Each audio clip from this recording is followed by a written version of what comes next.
guys, jumpa lagi dengan Mimin Oyen GG. Mari kita lanjutkan cerita Donghua Dewa Sioyen 45. Ayo langsung aja kita ke alurnya. Memang sudah lama sejak kecanduan Dewa Taishu, kamu dapat menerobos dan memasuki tempat ini kapan saja kamu mau. Gumam 817. Terlalu kecanduan dewa palsu. Yonghe sedikit terkejut ketika mendengar nama itu, tetapi dia belum pernah mendengarnya sebelumnya. Pada saat ini, di luar hutan belantara abadi, bayangan hitam besar ditangguhkan mengambang di kehampaan.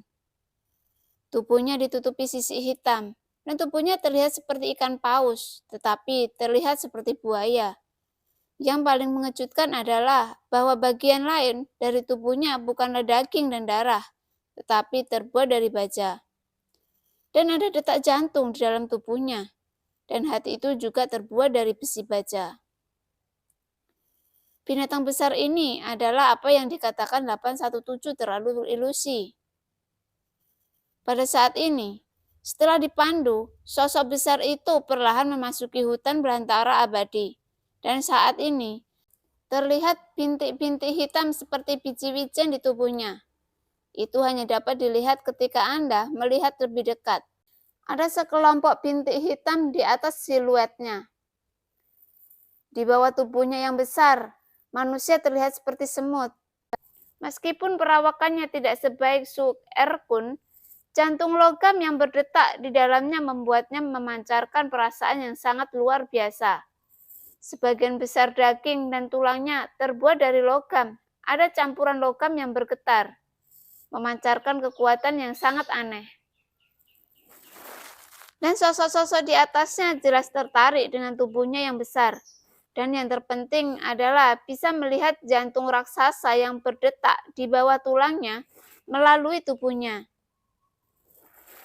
Ada fluktuasi energi kuat yang terus-menerus meluap di hati itu, sehingga mereka terlihat bersemangat dan ingin menjara energi kuat yang terkandung di dalam hati mereka. Namun, ketika Dewa Taishu kecanduan bersiul, kulit di tubuhnya tiba-tiba terangkat dan berubah menjadi monster logam yang tak terhitung jumlahnya.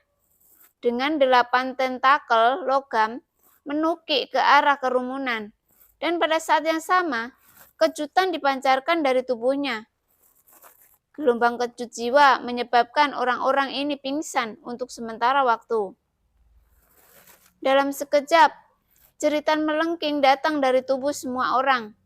Adapun sosok-sosok itu, mereka semua ditutupi dengan monster logam, dan daging dan darah mereka ditelan sampai tubuh mereka kembali tenang.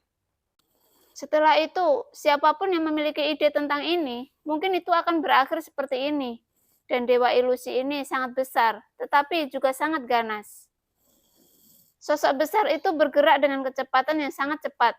Di dalam hutan belantara abadi, dan sebuah menara yang mencapai langit muncul di depannya. Dan menara raksasa ini berada tepat di depannya. Itu adalah menara pembantaian. Meskipun perawakannya sangat besar, masih tidak ada apa-apa di bawah menara pembantaian.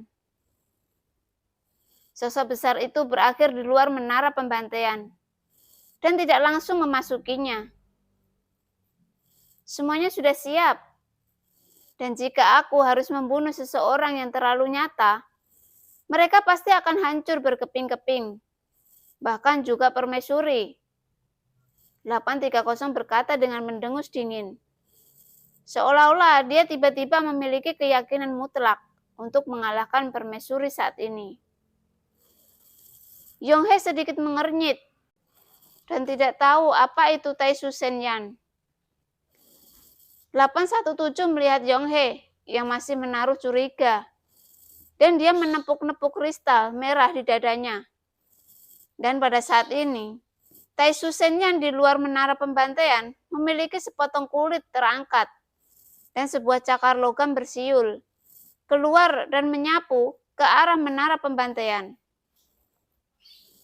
Setelah memasuki menara pembantaian, cakar itu langsung berubah menjadi cakar kecil yang tak terhitung jumlahnya. Cakar itu setidaknya tidak terlihat dengan mata telanjang. Setelah beberapa saat, mereka mengembun di depan 817 dan berubah menjadi gurita. Dan gurita ini tampak seperti setetes air di lautan di Taisu ataupun Sensi, tetapi cukup besar ketika muncul di depan semua orang. Saya melihat 817 merentangkan lengannya, dan 8 cakar itu terpisah langsung dari tubuhnya, berubah menjadi sebuah titik cahaya kecil yang tak terhitung jumlahnya, dan mulai naik ke arah 817. Dan pada saat berikutnya, 817 memiliki lingkaran besar, dan itu juga memancarkan kekuatan yang lebih kuat dan ganas. Melihat itu, pupil mata Yonghe pun menyusut, dan dia merasa sangat terkejut saat merasakan kekuatan 817 meningkat secara instan. Setidaknya pada saat ini, Yonghe masih berpikir bahwa melakukan pukulan fatal mungkin tidak dapat dilakukan saat ini. Sensi nomor 1 terutama digunakan untuk meningkatkan pertahanan dan kekuatan tempur jarak dekat. 817 berkata tanpa ragu, dan menunjukkan kekuatan Taisu yang kuat di depan Yonghe, yang belum pernah didengar oleh Yonghe. Lagi pula, hanya Taisu yang akan mengandalkannya, dan benda asing ini meningkatkan kekuatannya. Meskipun teknologi stick juga ada di dunia nyata Xuan Yin, itu jauh dari mencapai keadaan Taisu yang telah mengembangkan teknologi stick ke puncak yang menakutkan seperti itu. Hanya menggunakan teknologi Minghe itu sebenarnya adalah kualifikasi untuk memiliki tingkat keabadian pertempuran dan pertempuran abadi. Itu menjadi luar biasa dan betapa menakutkannya metode ini. Justru karena inilah mereka memiliki kepercayaan diri yang cukup untuk menyerang dunia lain dan menjarahnya. Karena sumber daya mereka yang langka. Bagaimanapun, pengembangan teknologi stick sangat kuat, tetapi tidak dapat dikembangkan sendiri. Dan promosi, esensi kehidupan akan selalu berkurang di dunia Taisu. Dari sudut pandang saat ini, sumber daya dunia Taisu sangat langka, dan mereka hanya bisa cukup untuk mengangkat orang ke tingkat pertempuran abadi, dan bahkan melawan dewa jarang terjadi. Kurangnya sumber daya memaksa Taisu untuk menyerang dan menjarah dunia lain. Tentu saja, alasan kurangnya sumber daya di dunia Taisu justru karena ambisi mereka yang tak terbatas dan terus-menerus menyerbu dunia lain untuk menjarah sumber daya, dan mereka telah diserang oleh banyak dunia. Meskipun mereka belum dihancurkan, dunia Taisu mereka telah benar-benar rusak. Dengan tidak adanya sumber daya yang cukup, mereka harus mencoba yang terbaik. Melalui pengembangan teknologi stick, dan Taisu sekali lagi menjadi salah satu dunia yang paling kuat. Setelah semuanya siap, ia berencana untuk meluncurkan invasi ke dunia lain. Jelas, target mereka adalah dunia Sensi, yang kaya akan sumber daya dan memiliki banyak sub dunia yang melekat padanya.